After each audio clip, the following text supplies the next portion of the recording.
दोस्तों, स्वागत है आपका फिर से एक बार आपके अपनी यूट्यूब चैनल आर्ट की दुनिया पर। और दोस्तों, एक बार फिर से मैं आपके साथ हाजिर हूँ एक नया वीडियो लेकर, जिसमें हम डिस्कस करेंगे BA first year IDO Bharat का यूनिट 2 है, उसके टॉपिक 1 में जो पार्ट 2 हमारा है उसके बारे में। तो दोस्तों, अगर आपने इसके पहले वीडियो को नहीं देखा हुआ है तो भाई वीडियो देख लीजिए, आपको क्लियरिटी हो जाएगी। इसके लिए आपको प्लेलिस्ट में जाना पड़ेगा। डिस्क्रिप्शन बॉक्स में मैंने लिंक दे दी है प्लेलिस्ट की, आप जाकर सिंपली देख सकते हैं BA first year IDO Bharat Hindi medium की प्लेलिस्ट, और वहाँ पर आपके ये सारे वीडियोस मिल जाएंगे। तो दोस्तों, उसमें जब जाकर आप देखेंगे तो मैंने जो वीडियो डाला हुआ था आईडीओ भारत का पहला, इससे पहले वाला वीडियो, उसमें मैंने साथियों आपके लिए बताया था कि किस तरह से यूनिट 2 में जो टॉपिक 1 है उसके पार्ट 1 में खरोष्टी वर्णमाला का डिस्क्रिप्शन है। खरोष्टी वर्णमाला मैंने दोस्तों आपके लिए बहुत कुछ समझाया हुआ था। अगर आपने वीडियो को देखा होगा, जो लोग देख चुके हैं उनको पता होगा कि खरोष्टी वर्णमाला मैंने बहुत सारी चीज़ें समझा दी थी आपके लिए, क्योंकि भाई आपके आईडीओ भारत के सिलेबस में खरोष्टी, ब्राह्मी, ये सारी चीज़ें आपसे पूछेंगे।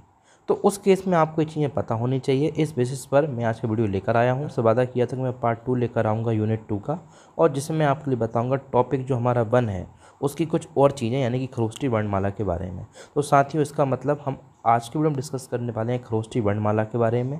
एक खरोष्टी वर्णमाला होती क्या है? तो दोस्तों, बहुत समझने की ज़रूरत है, बहुत पेशेंस की ज़रूरत है भाई, क्योंकि आईडीओ भारत जो आपका सब्जेक्ट है ये बिल्कुल नया सब्जेक्ट है आपके सिलेबस में।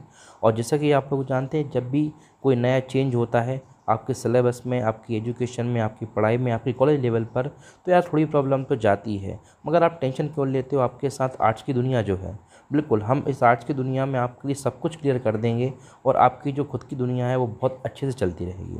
तो आइए डिस्कस करते हैं आज का वीडियो। तो देखिए, जैसा कि आप स्क्रीन पर देख रहे हैं साथियों, यहाँ पर ये मैंने पूरा पीडीएफ है। अगर आपको पीडीएफ चाहिए तो आप मेरा टेलीग्राम ग्रुप ज्वाइन कर सकते हैं, उसकी लिंक भी डिस्क्रिप्शन बॉक्स में दे दूंगा, तो आप वहाँ से जाकर देख सकते हैं। ये पूरा का पूरा कंटेंट साथियों मैं समझा चुका हूँ ऑलरेडी मेरे प्रीवियस वीडियो में, जैसा कि मैंने आपको बताया थोड़ी देर पहले। अभी अब जो वीडियो में मैं आपको समझाने वाला हूँ ये समझाऊंगा मैं आपको यहाँ से खरोष्टी वर्णमाला से। तो चलिए डिस्कस करते हैं क्या है खरोष्टी वर्णमाला। तो देखिए दोस्तों, जैसा कि आप देख सकते हैं यहाँ पर पूरा नाम ही है खरोष्टी वर्णमाला। मतलब मैं आपको अब ये समझाने वाला हूँ कि खरोष्टी वर्णमाला में किस तरह से लेटर्स को अडॉप्ट किया गया था। तो सबसे पहला पॉइंट देखते हैं क्या लिखा हुआ है। खरोष्टी लिपि। तो खरोष्टी क्या एक लिपि है? तो ऐसे लोग जो नए हैं वो समझ लो भाई, खरोष्टी क्या एक लिपि है, भाषा नहीं है। डिफरेंस होता है लिपि और भाषा के बीच में, ये आपको पता होना चाहिए। तो खरोष्टी लिपि सेमेटिक लिपियों की तरह दाईं ओर से बाईं ओर को लिखी जाती थी। तो मतलब ये बताया हुआ है दोस्तों यहाँ पर कि जो खरोष्टी लिपि है ये भी सेमेटिक लिपियों की तरह ही दाईं ओर से बाईं ओर लिखी जाती थी। दाईं ओर से बाईं ओर मतलब कि जो खरोष्टी लिपि है उसकी शुरुआत होती थी, मान ले के लिए ये पॉइंट है, और ऐसे डॉट डॉट करके अगर मैं यहाँ पर बनाऊँ तो इस तरह से लिखी जाती थी। मतलब हम कह सकते हैं कि हमारे राइट हैंड से लेफ्ट हैंड की तरफ इसको लिखा जाता था। ऐसे ही सभी सिमेटिक भाषा, सिमेटिक लिपियाँ थीं। तो अगर आप जानना चाहते हैं कि सिमेटिक लिपियाँ क्या हैं, तो उसके बारे में दोस्तों आपको देखना पड़ेगा ब्राह्मी लिपि का जो वीडियो है वो, उससे आपको क्लियरिटी हो जाएगी।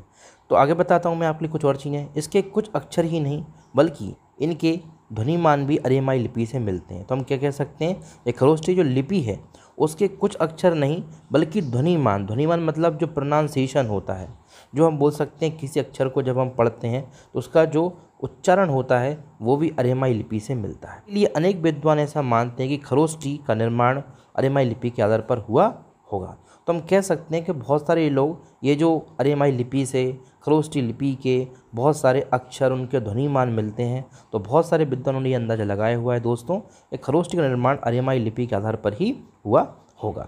सेकंड पॉइंट बताया हुआ है आपके लिए, ईरान के हकामनी शासन काल में संपूर्ण पश्चिम एशिया में, पश्चिम एशिया से मतलब अगर आप एशिया का मैप को जानते हैं, अगर आपने एशिया का मैप देखा हुआ है तो आपको पता होगा कि आज का जो Iran, Iraq, Saudi Arabia, UAE, जिसमें सीरिया, ये सब देश आते हैं, पूरे पश्चिम एशिया में अरेमाई भाषा लिपि का प्रचार था।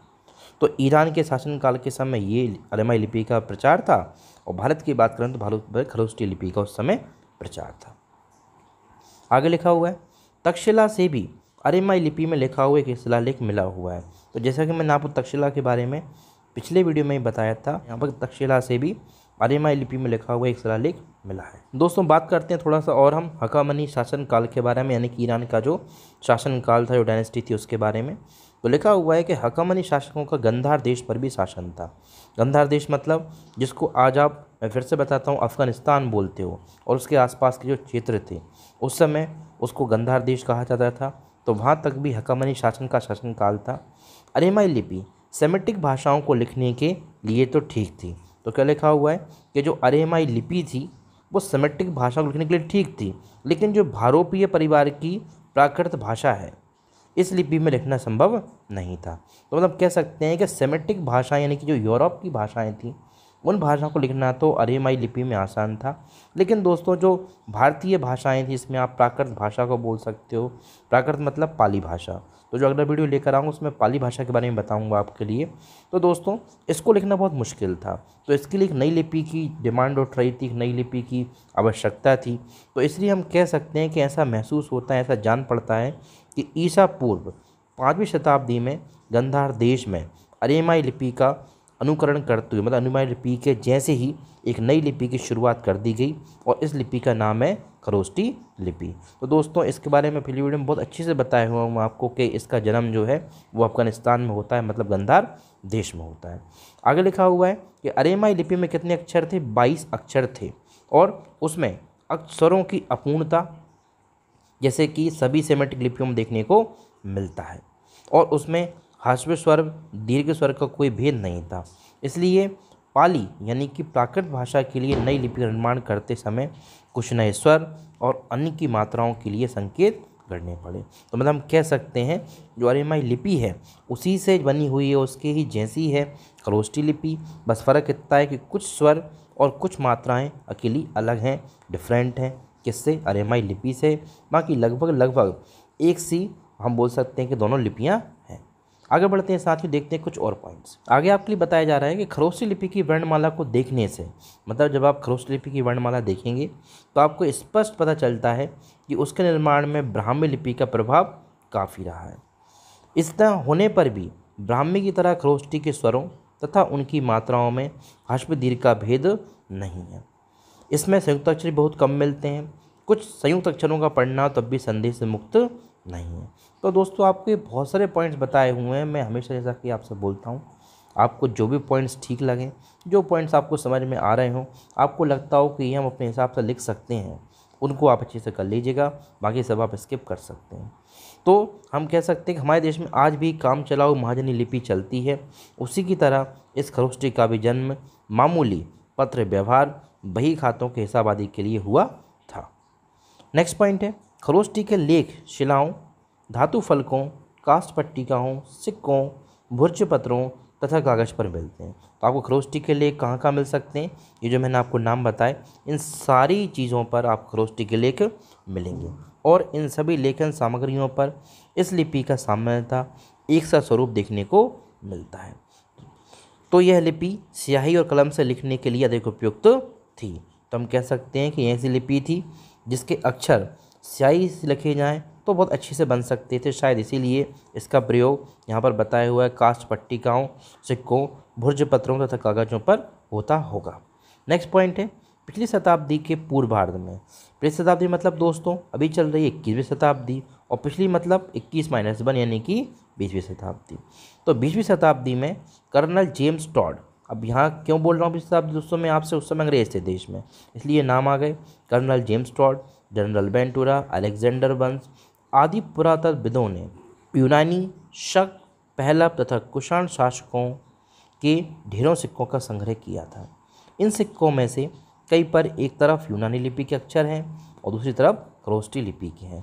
तो हम कह सकते हैं दोस्तों कि वाकई में जो खरोष्टी लिपि है इस पर पिछली शताब्दी में यानी कि 20वीं शताब्दी में बहुत सारे बोल सकते हैं कि ब्रिटिश अधिकारियों ने, ब्रिटिश पुरातत्वविदों ने भी रिसर्च की हुई है। उनको पता चला है कि वाकई में खरोष्टी लिपि जो है वो यूनानी लिपि के समय से रही होगी। आरंभ में खरोष्टी लिपि के बारे में काफ़ी अटकलें लगाई गई। इन सिक्कों के यूनानी अक्षरों को आसानी से पढ़ा जा सकता था। नेक्स्ट पॉइंट है अफगानिस्तान में पुरातत्व अन्वेषण में जुटे हुए मिशन महाशय ने सबसे पहले सिक्कों के एक तरफ के यूनानी नामों की तुलना दूसरी ओर के खरोष्टी अक्षरों से करके दूसरी तरफ की इबारतों का अध्ययन किया।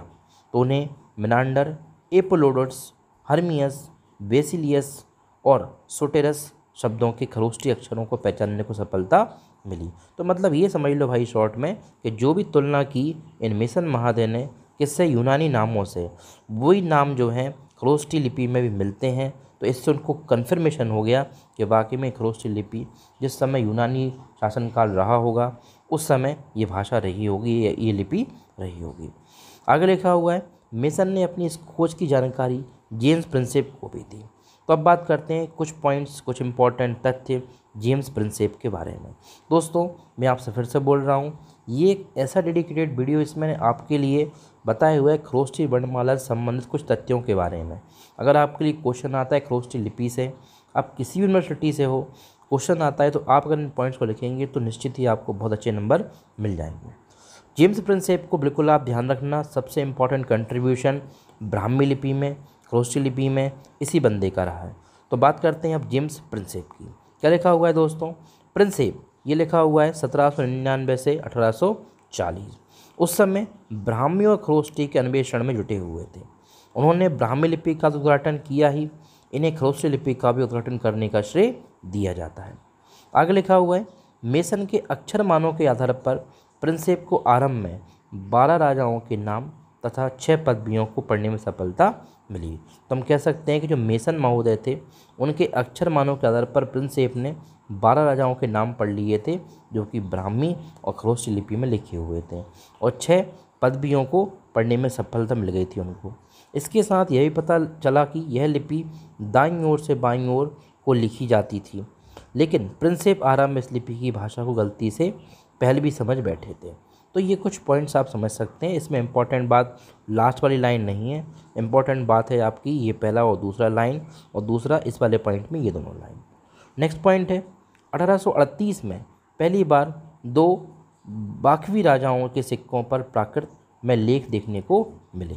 तो क्या लिखा हुआ, जिस समय ब्रिटिश रूल चल रहा था उस समय 2 बाखवी राजाओं के सिक्कों पर प्राकृत यानी कि पाली भाषा के लेख मिले। तो यह सिद्ध हो गया कि खरोष्ठी लेखों की भाषा पाली है। तो ये कुछ पॉइंट्स आप समझ सकते हो। इसके बाद तो खरोष्ठी लिपि के अक्षरों को पहचानना भी अधिक आसान हो गया। नाउ लास्ट पॉइंट है दोस्तों, स्वयं प्रिंसेप ने इस लिपि के 17 अक्षर पहचाने थे। तो प्रिंसेप के पॉइंट्स में बार बार आपसे बोल रहा हूँ, अच्छे से आप तैयार कर लीजिएगा। बाद में जनरल कनिंघम ने खरोष्ठी की संपूर्ण वर्णमाला और संयुक्त अक्षरों को पहचानने को काम पूरा कर दिया। तो दोस्तों ये था एक बहुत ही शॉर्ट वीडियो जो कि यूनिट 2 में जो टॉपिक 1 है आपका उसका पार्ट 2 था। आई होप आपको चीज़ें क्लियर हो गई होंगी। आप फिर भी अगर आपके वीडियो से रिलेटेड कोई डाउट है तो आप कमेंट कर सकते हैं, निश्चित ही आपके कमेंट का जवाब मैं देता रहता हूँ। मिलता हूँ बहुत जल्द नेक्स्ट वीडियो में।